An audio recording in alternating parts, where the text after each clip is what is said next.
Hey everyone, welcome to another episode of The Experience Point. Today, I'm going to go over everything that is Assassin's Creed Syndicate. Stick around.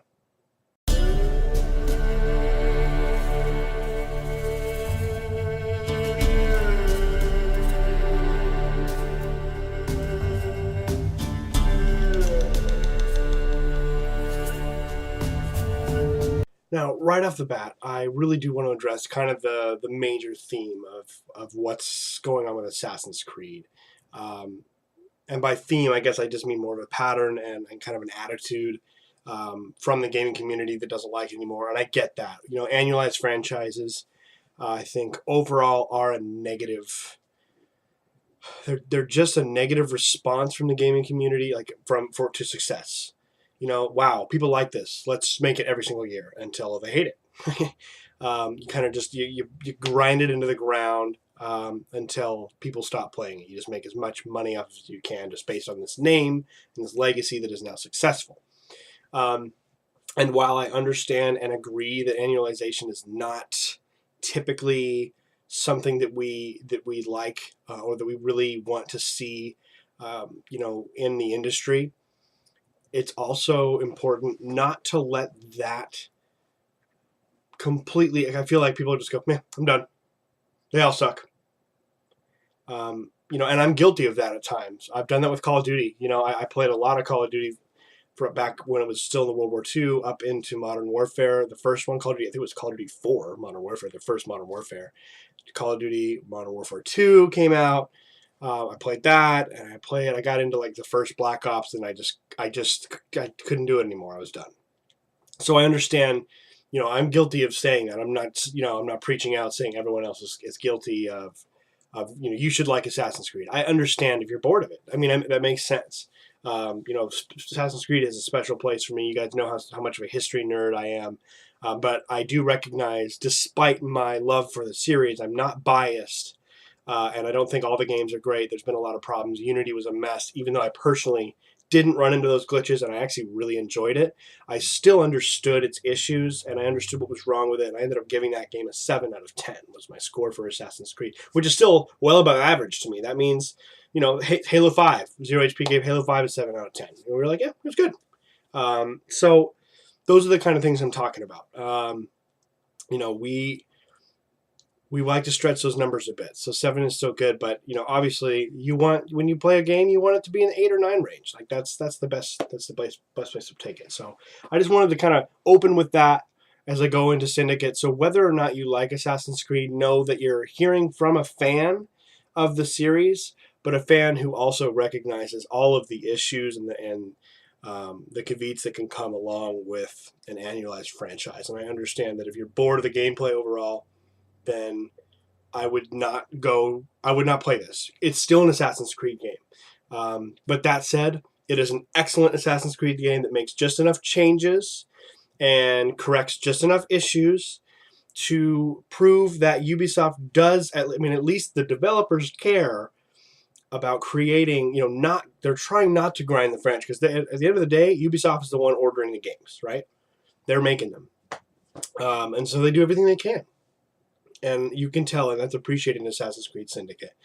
So we're just going to dive headlong into Assassin's Creed Syndicate right now. And the first thing that comes to mind are these characters. That's the most important thing. We got a brother or sister. Sister Evie Fry, brother Jacob Fry. They are some of the best characters we've seen in Assassin's Creed for a long time. I did like Arnaud from the last game, but we didn't get quite enough of a fleshed out story. Some of it didn't really make sense. It kind of got lost. And all the characters in between that were really nothing. Ezio and then Arnaud is like an improvement. Evie and Jacob are right there with Ezio. I mean, they're not going to be that legendary because where the franchises are, how they stand among fans and non-fans now. We won't see them like that. And even this does, the story is told in a much more confined space, so you can really see the way they grow. We still could have had a better story overall. The villain was kind of rote, and there are definitely some problems here, but the two main protagonists are just fantastic, and I'm kind of in love with Evie. Better yet, it would call into question the stories on Tupani's murder, which would restore confidence in the economy. That's settled then. Britain lives to see another day. Oh, and if it's not too much trouble, would you mind destroying any counterfeit notes you come across so they don't circulate? Of course. Now, that's just a small clip. I just love the way she speaks and the way she looks, and they just got a great, the animation for her voice actress is incredible. And she's such a likable character. She's smart. She's deadly. She's conscious of her actions. And you really go to see that, that she really, believes in the creed, and she treats it right, and she treats others with respect. She's just a great person. And I think most people would identify with Evie over Jacob, who is just a headstrong, brash. He doesn't care what he does to get to what he needs. Who are you working for? I never got his name. Old chap, big moustache, or some kind of uniform. Whose ours, maybe? What's his game? Please, you'll kill me. And a 3-story drop will shatter your legs and send you to the workhouse. Difference is you can run from him. Tomorrow! My lads are going to attack the Prime Minister's carriage on the way to Parliament. Perfect. Now, from the dichotomy of these two characters, the developers did a great job in implementing or weaving, if you will, the story and the characters themselves and how they differentiate from one another personality-wise, and also through the way you play the game with each of them, because you can switch at any time on the pause menu. You just switch over and you're in a new character. Now, Assassin's Creed Syndicate has a robust, compared to previous entries, but overall pretty simplistic RPG style of skills. It's a menu of drop-down skills. We have combat, stealth, and then like assassin skills, so like things that upgrade your eagle vision, things that upgrade like basic things that are not specific to stealth or combat, that like kind of overall any assassin would have. Now, well, the good about this, it's fun to build each Evie and Jacob, right down the line: stealth, combat, stealth, combat, stealth, combat, and every now and then you can mix and match, because you want some of the, sometimes you're going to have to sneak as Jacob, and sometimes you have to, fight as Evie.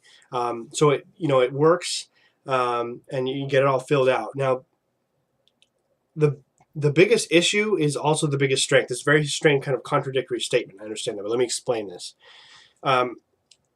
In the next Assassin's Creed game, I'm hoping we actually get a sequel to Syndicate with Evie and Jacob. These characters are going to become much too beloved. We need another one from them. I don't know if that's what they'll do next. We need another game with them.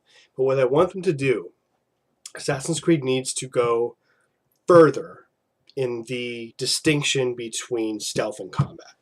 The stealth, we're getting a little closer to being a stealth game, as far as now, in Unity. So before, it used to just be blending. There was no actually crouch or like stealth mode in Assassin's Creed games. It was more like blending in the environment, being casual, and then coming out and killing the enemy or the target.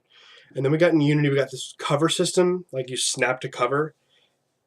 It worked okay. I just appreciated that they were trying something different, but it wasn't the best. So now it's okay. So we've taken another step, and now all you do is you hit A or X on Xbox or X on PlayStation, and they'll take their hat off, or Jacob takes his hat off. Evie, you just puts their hood up, a classic hood, and they're crouching, and it shows you like a range, a little circle around them.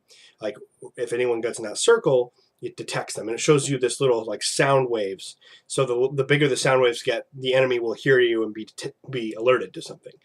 And you auto snap to corners, so when an enemy comes by the corner, you can get out and kill them. It's fun. It's a better step towards true stealth. It's just kind of wonky. You're constantly getting detected. You're constantly being seen, no matter how stealthy you are. It's a little frustrating. I feel like I need more opportunities. I don't know if it's the level design, because the open world, or if it's the AI is hypersensitive sometimes. The AI is stupid. I mean, you can alert 3 of them, kill the 2 behind them, and then get out of the way, and the other guy will turn around like not even notice anything. They're really dumb. They're dumb, but they're also like hyperactively alert to something. Like, I'm behind the wall. Like, how do you know I'm here? It's the feedback from the game. It's hard to tell. Okay, can I cross this area without being detected? It's just a work in progress. Like, it's almost like Madden. Like, there's definite improvement, and the intention here is great. I love that they're really going toward more of a stealth. But if you're gonna have stealth in a game, you need to up the game a little bit. There are other games out here that are amazing stealth games, and you can't go half-assed with it. And I want more distinction between the two, because by the end of the game, I put about just a little over between 30 and 40. I gotta go back and look. I think it's like 34, 35 hours into Syndicate, something like that. Close to 40 hours. And I had them maxed out. I had Evie maxed out in combat and stealth, and Jacob maxed out in stealth and combat. So other than a couple specific things, like Evie gets 2 specific stealth things that are only to her character, and Jacob gets 2 combat that are only specific to his character. But other than that, the distinction between them is not enough. It needs to feel when I switch, I want the experience to be night and day between the two. So that needs to be better. Good start, but much more distinct. The stealth system needs to be better. We need more accurate AI, both with the way they get alerted. They should be alerted more when they see a dead body. Like, oh, yeah, this guy's dead over here, crouch. But also, because I get caught, I run away, they forget about me, and I go back and again. This is kind of, I should get caught less, and it would be more fun. If you do get caught, you got to get into combat. I think combat should be harder. Like if you remember the first Assassin's Creed, like, you should not have fought a lot of guys. You could. But, and that's one thing I liked about Unity. Combat was I made a stealth character, and I felt that the difference was much more distinct. I got my ass kicked if I fought too many guys. I had to run away. I was a stealth-based character, and I didn't get caught as much. So I hope that they can explore those options more, make them bigger, the skill trees, maybe twice the size for each, so that I don't max out both characters in both categories. But speaking of the combat in the realm of Jacob and Evie fighting, this is some of the most thrilling, the combat in Assassin's Creed Syndicate is just fantastic. The animations, the way that you can get like multi-kills, you get multiple enemies in the area down to certain amount, down to the near-death state is what it's called, and you can do these crazy combo finishers. The stealth kill animations, like double from above, are so sick. So I have a couple clips for you. Check these out, and you'll know what I mean.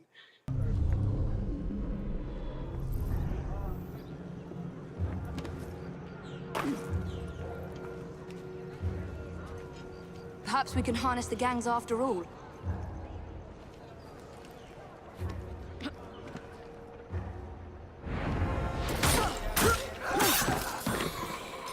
What would we rocks do without you?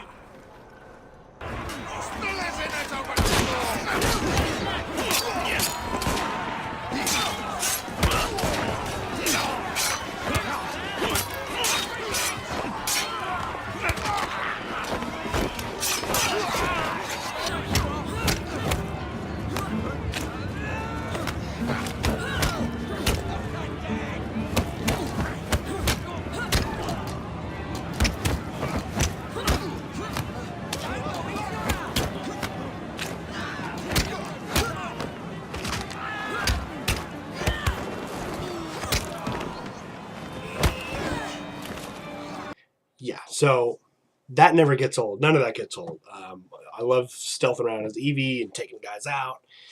And once you do get into just a big brawl with Jacob, he's just so brutal. He just does not spare people pain at all. And it's a lot of fun. I mean, it's probably the best combat in the series, actually. And I remember looking at videos and not thinking. I was like, it looks too fast. But once you get there, it's the perfect speed. The pacing's great. So yeah, definitely. I mean, it might be the best combat in the series. And if you're into Assassin's Creed combat, if you like it, you'll love this. I guarantee you that. However, again, that kind of leads into another issue here that I have. As beautiful as this game is, once you play, you're gonna really realized quick that the Blighters, who are the enemy gang, that you are basically the enemies throughout the entire game, I got two major problems. What the fuck? We have 4 or 5 clone copies of the same person, the same woman, the same big bald guy, and the same like 2 regular guys, and then the caped black Templar people. That's it. There's like 5, maybe 6 models over and over and over again. And that it's lazy. It's absolutely, it feels incompetent. And it feels like, you know, I don't know if that's Ubisoft or like the publisher side. I don't know who made this decision and thought, oh, that's okay. No one will notice. I mean, I just couldn't believe it. I got over it eventually, but oh God, I mean, come on. You know, we have so much attention to detail in this open world of London. It's a beautifully recreated London, just like Paris was in Unity. I mean, breathtaking. But I just couldn't believe. I was blown away by that. The lack of effort put into that. I mean, if you're going to go effort, you got to go all the way. Even 5 more models or 10 more, you know, you can do that. Okay, you've got the money. Okay, I'm sorry. You have the crew and the development. You'll fucking delay the game before you release it with fighting a clone army. I mean, okay, sorry. It really rubbed me the wrong way. As well as the way that the city functions is certain areas of London, neighborhoods or regions of London, like Westminster, where Parliament is, and Big Ben, and like the downtown area, like that area, is very is like the highest level. So, and that's fine. You want to have more challenging and like beginner areas. That's great. But all the enemies are still the same. They just have higher numbers above their heads, and that's what makes them more difficult. Okay, why don't we have different types of enemies that all of a sudden I'm not used to seeing, or different kinds of strategies, or nope, they're just the same 5 carbon copies of the bald guy and the 2 ladies and the 2 bearded guys over and over and over and over with they have 9s on their head. Whoa, it's 9s over them. I didn't know that. Come on, it's again, that's the one area in the entire game that feels like, I don't know if they like fired the guy who was like the group of people that were supposed to be in charge of that, and they just like, fuck it, we don't know what else to do. Like pulled a Destiny, like they just at the last minute were like, we need to just start over because we don't like it and ruin everything. Maybe that's what it was. I don't know, but it's kind of shameful, and that's the reason. That's in fact, it's like probably the biggest reason why this game is not going to get the score that that everyone else seems to be giving it. That's just unacceptable. So, but let's get off the negative. That was the biggest negative of the whole game. So that tells you that's good news. There's plenty good things here. So speaking of that open world of London, well, not only is it beautiful, and I'll show you here in a second, but Assassin's Creed Syndicate has introduced to us the grapple hook. I don't know what it's called. I don't remember what it's called in the game, but it's like attached to their wrist thing, and they fire thing. It's totally unrealistic for 1868. I think this game is in, but it's okay. I was worried it was gonna like really overpower, like have like Batman like swinging back and forth. It's not like that. It's just a great way to. The city is so huge that if you had to just run everywhere, I mean, it would take so long. And it also allows me. I saw more of the world because I didn't fast travel as much. I was just zip lining between buildings, and it's just fun. It's a lot of fun, and I commend them for coming up with an idea and being risky because it looks like they're cheating or copying from Batman. I have always held that if something works in a game, copy it. I don't care. If it's fun, it's fun. Put it in your game, and the grappling hook's great. Check it out right here.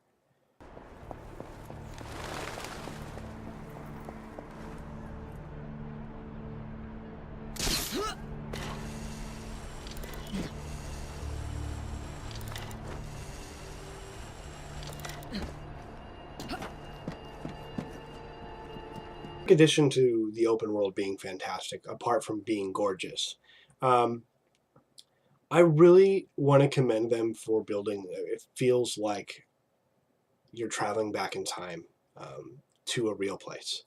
The AI of the citizens. I mean, it's not brilliant, but they do react. You know, if you start a fight, they run away and stuff. But I stumbled upon so many little things. We always commend Bethesda's games, the Elder Scrolls and Fallout series, for having these kind of non-scripted moments that are very memorable. And there's actually quite a bit of that in Assassin's Creed.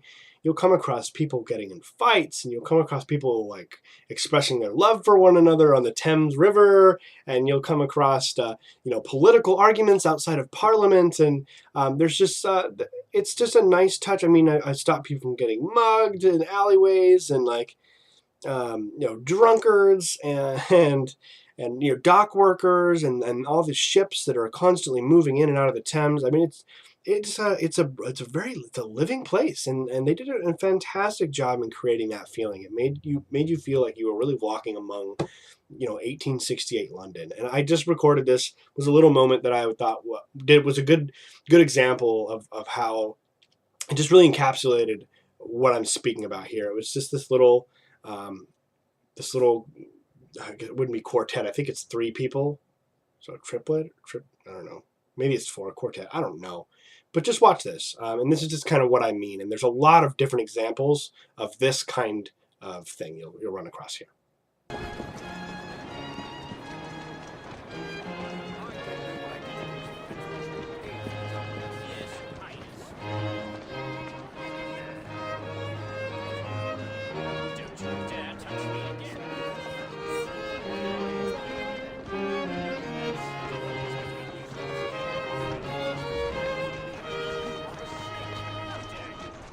Now, also traveling through the world, while Syndicate is much cleaner and more polished than Unity was at release, it's still not without its hitches, which they're okay. They're not game breaking, but there are times where they get close, and I think that I need to show both sides.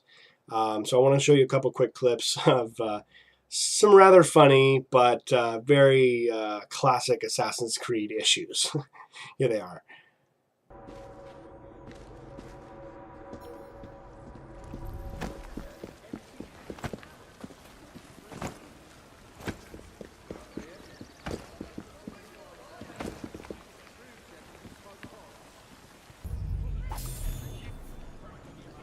I'll feed your liver to the cats.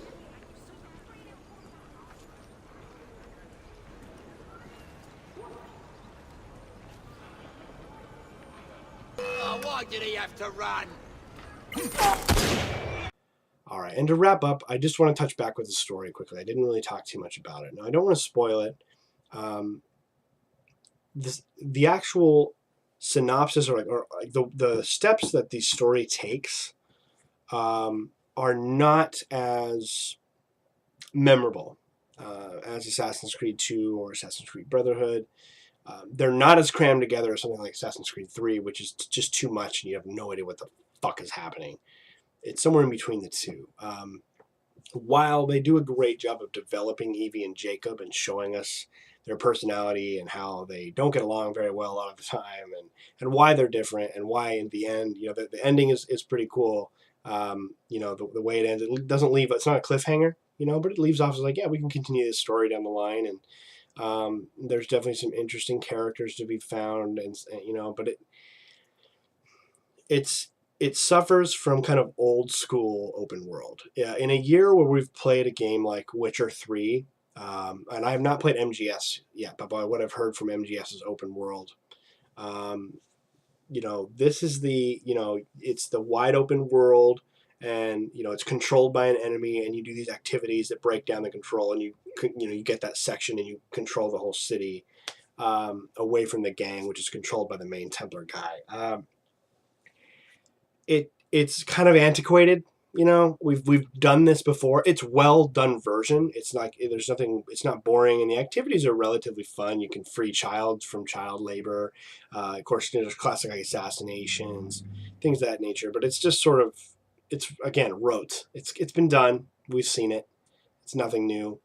The best part of the actual storyline are the assassination missions. They show you how to get a unique, like 3 different ways to get your kill, to kill the enemy that you're going after. And the unique kills are always the best. There's one where you get to pretend to be a cadaver. You're killing this like mad scientist guy, and you're playing Jacob, and you sneak in and get on. You hide the body, and you get on the table and cover yourself up with the blanket, and you get rolled out right into this. And he's like showing like some horrible like lobotomy or something. He's been doing horrible things to people because like in this day and age, mentally challenged or disabled people were not treated with any kind of like, care or love or respect. They were like outcasts, and they were just thrown into like these homes. So he was just stealing all these like mentally disabled people and doing horrible things to them. So you wanted to kill him too, like that. It's been a while since. Usually I don't even know why I'm killing someone in Assassin's Creed anymore, but this was like you knew who he was, you knew how he was a Templar and what his part and role was, and being as a Templar, and it was cool. It was kind of cool to get back to that, like the big assassination missions. It was really cool to see that again. The unique kill. So you're under the blanket, and of course you get to decide when to come out and kill him. And it was very, very exciting, fresh, and kind of like you just felt like like a real assassin. It was a lot of fun. So that was the best part of the story. But just overall, like finishing the plot line, the boss fight is pretty lame. The main bad guy is, he's okay. He's nothing special. I mean, we've seen some really, I want one of those scary kind of bad guys that like everyone talks about and how great of an acting performance it was. And it wasn't bad. It was just very okay. But it's more about Evie and Jacob than it really is about what like the narrative is, the narrative itself. Like it's not going to win any awards. Just like I said, especially playing other games that have come out like Witcher, like MGS, like there's just so many that have a good story in them. That we've played these Telltale games and all that. So you really gotta bring it if you want to be in that area. So just wanted to talk about that very quickly. Other than that, I think we've kind of covered the entire game, really. I didn't want to take too long with it, but I really do recommend it if you have if Assassin's Creed has fallen out of your graces and you haven't played for a while. I would recommend jumping back in, at least for Syndicate. You would be very pleasantly surprised with the progress that they've made. They've listened to feedback, and I just think that Ubisoft needs to take the next step. I wish they would just take a year off. Just do a 2-year period. Take that extra year and just deliver with a sequel with Evie and Jacob. That's what I'd love for them to do. They probably won't do that, but if they want to release some other offshoot next year by a different studio, fine. But let these guys do Evie and Jacob's sequel that just fixes all of the kind of rote problems. They're not even issues. It's very vanilla at times. And if I feel like they're right there, and they just need to expand upon the stealth and combat, improve the shameful amount of enemy models, and create a bigger cast of characters, including enemies that are more memorable.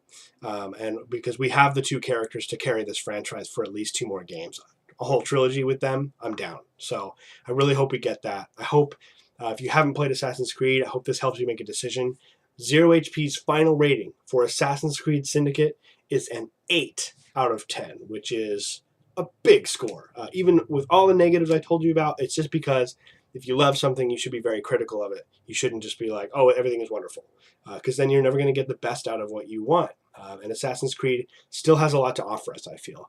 But this game was so solid. It was an 8 out of 10, and definitely one of the probably top 10 games of the year. I won't go top 5 because those are our game. Those are going to be the Game of the Year nominees. So this will not be nominated for Game of the Year, but it is one of the top 10 games of the year, I would say. And if you have not gotten a chance to play it, or if you're thinking you're not really into Assassin's Creed, give it a try. If you want to wait for a sale, that's fine. I would pay the $60 for it again. I had a great time with it, and I really think you will too. So I really appreciate you guys watching. Share with me your thoughts if you've played it or if you haven't. If you have any questions, I'll be happy to answer. through this YouTube, or find us on Facebook at zerohpcrew.com at Facebook. You can find us on Twitter. We're all over, and we have a ton of content coming. So I really want to, again, just heartfelt thank you for joining me, and we will see you guys on the next experience point.